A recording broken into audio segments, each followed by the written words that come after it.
think አንተ ስታወራው መስማትም ምናምን በግሌ ስለምወድም ጭምር ነው አላህ ይፈርጃቸው غዛ አካባቢ ስላሉ ነገሮች ትንሽ ካንደበተ በሰማ ደስ ይለኛል በዚህ ጭምር طيب بسم الله الرحمن الرحيم الحمد لله رب العالمين حمدا كثيرا طيبا مباركا فيه كما يحب ربنا ويرضاه أشهد أن لا إله إلا الله وحده لا شريك له وأشهد أن سيدنا وحبيبنا وقرة أعيننا محمد بن عبد الله وعلى آله وصحبه ومن تبعه هداه اللهم اكتبنا معهم برحمتك يا رب العالمين يا ዓለም የፍትህ ሚዛኗ ብዙ መልኩ በተዛባባቸው ቀናት ውስጥ ያለንን ህይወት መለስ ብለን ስንቃኘው ለኛም የዕለት ተዕለት ህመም ነው ብዙ ነገሮች ቴስት ጥፍጥናቸው የሚጠፋበት ከብዙሪያ ያለውን ኒዕማህን ከማስታወስ ይልቅ ወንድሞች ላይ እየደረሰ ያለው መከራ የሚሸፍንበት خاصة አሁን ባለንበት በእነዚህ 2-3 ሳምንታት ውስጥ የሆነ ያለው ነገር እጅግ በጣም ሙእሊም ነው ህመሙ ከባድ ነው አዎ ከፈን ነው እያቀረቡላችሁ ያለው በመኪና ጭና አዎ እንዳያችሁት ነው ያለ ከፈን የሚቀበሩ በጣም ብዙዎች ናቸው ከፍርሻሾች በታች ህይወታቸውን ያጡ በጣም ሚሊዮኖች ናቸው እንዲህ ብለህ አሁን ለተውሲፍም እንኳን አይመችም የሆነ ያለውን ነገር ለመናገር አይመችም በትላንትና ጧት ከፈጅር በኋላ በነበሩ አንድ ወይ 2 ሰዓታት ውስጥ ይቆጠር ነበር ቁጥሩ 50 11 12 50 72 ይላል ጀዚራ ዝም ብሎ ቁጥር እየቆጠረ ማለት ነው የሞቱት ሰዎች ቁጥር ሲናገር ሰዎች ቁጥር ሆነ አዎ በጣም ከመለመዱ የተነሳ የቁጥሩን ማነስ ነው አሁን ኤክስፔክት ያደረግን ያለ ነው እንጂ የሚሞቱት ሰዎችም አይደለም እየጨነቀን ያለው አስከፊው ነገር በቦምብ ጥቃት መሞት አንድ ጉዳይ ነው በረሃብ መሞት ሌላ በጣም ሙእሊም ነገር ነው ምንም አይነት ንጹህ የመጠጥ ውሃ የሚባል አቅርቦት የለም ጋዛ ውስጥ አሁን ምንም አይነት ማለት ነው የተወሰነ في حي الرفح وخان يونس እና የተወሰነ ሸማል ጋዛም የተወሰነ ነገር ነበር አሁን እሱ ሙሉ ለሙሉ የለም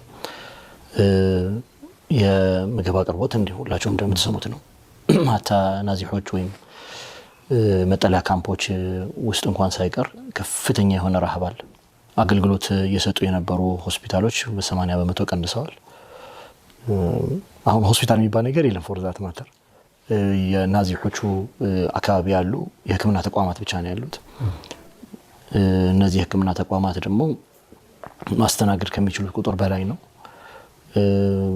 በየለቱ የሚደርሰውን እንዲያውም ዋና ስራችን ያለውን አልሰማችሁትም ኖርዌይ ዶክተር ዋና ስራችን ሙታን መቁጠር ነው ብሏል እንጂ ማከም አይደለም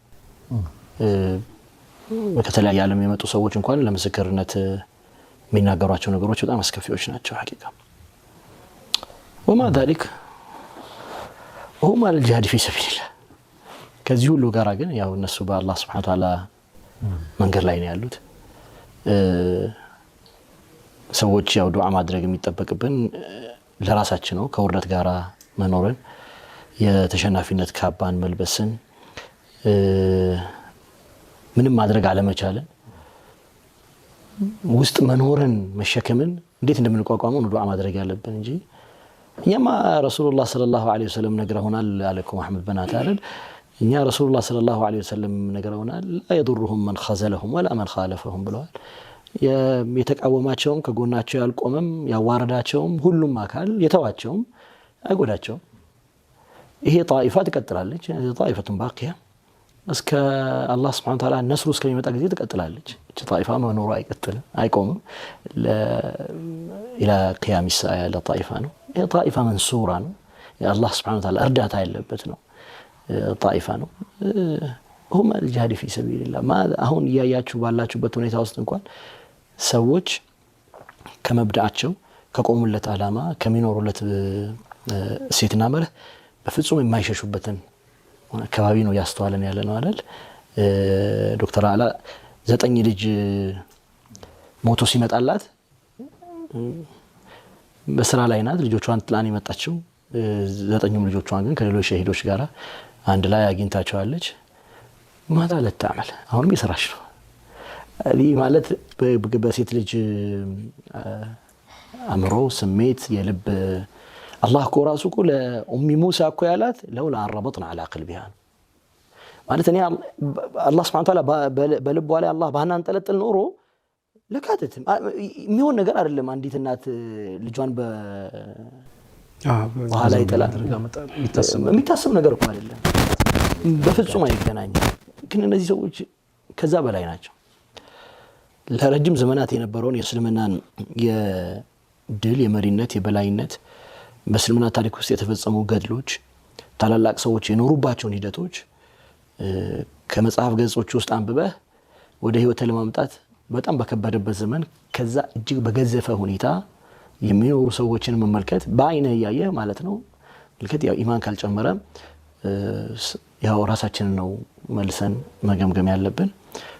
አላህ Subhanahu Wa Ta'ala እነሱ ላይ ግዴታ ያደረገብን እርዳታ እንዳለ ነው። የተነሳ ነገር የለም። ያው ብዙ ሰዎች ሀጃችንም በተለያዩ ሀጃዎች ተጠምደን ሀጃችን ከማድረግ ብንቆጠብም እውነት ነው በመድር ላይ እንደተሰፉ ሰዎች ብንሆንም የዱንያ ገሳንግስና የዱንያ ፍላጎቶቻችን ለዚች ብልጭልጭ ሀያት ያለን ምኞት በአእምሯችን ውስጥ በቀን አንዴ እንኳን እንዲመጡ ማይፈቅድ ሆኖ ባለበት ተጨባጭ ስለነሱ ለማውራት የሚያሳፍር ነው ለኛም። ላኪን ኑስራቸው እስካሁን ድረስ ባቂ ነው ማለት ነው። አላህ Subhanahu Wa Ta'ala እነዚህን ሰዎች ወንድሞችን በምን እንዳገስካቸው በምን አብራቸው እንደቆምክ የቂያም ቀን መጠየቁ አይቀርም። ያኔ ያው ሰው ለራሱ ምላሽ ማዘጋጀት ነው ያለበት። በዱዓው ሐጃውን ለአላህ ለመንገር በሚያነሳው እጆች ውስጥ የገዛ ህፃናቶች እናቶች ወጣቶችና ሽማግሌዎች ይመጣሉ ወይስ አይመጡም?